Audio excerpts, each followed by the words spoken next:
Cricket বোর্ডের ভাবমূর্তি ফেরানোই প্রধান চ্যালেঞ্জ। অ্যাডহক কমিটি প্রধানের দায়িত্ব নিয়েই বললেন তামিম ইকবাল। এ সময় সবার সঙ্গে সমন্বয়ের উপর জোর দেন তিনি।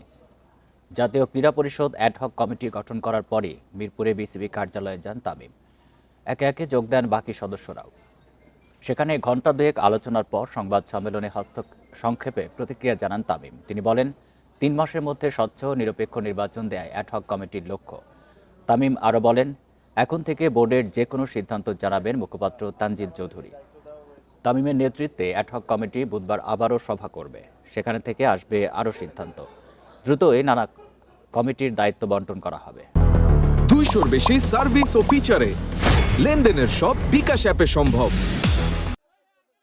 প্রথম কাজ হবে বাংলাদেশের ক্রিকেটের রেপুটেশন ঠিক করা।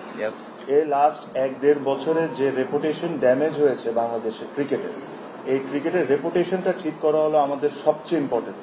যারা যারা আছেন বোর্ডের cricketers, organisers, everybody should participate. আর আমরা যেরকম একটা সুন্দর ইলেকশন করে দিয়ে যেতে পারি, ওই অবস্থানটা আমরা ওই অ্যাটমসফিয়ারটা ক্রিয়েট করে দিব যেখানে সবাই এসে ইলেকশন করতে পারবে। আইসিসিতে যেহেতু আমরা একটা অ্যাডহক কমিটি, আমরা একটা নির্বাচিত কমিটি না বা বোর্ড না, তারা আমাদেরকে গাইড করেছেন যে এখানে সিইও থাকলে ভালো হয়, এক্স অফিসিয়াল পজিশন, তো সেটাও আমরা আজকে অনুমোদন করেছি।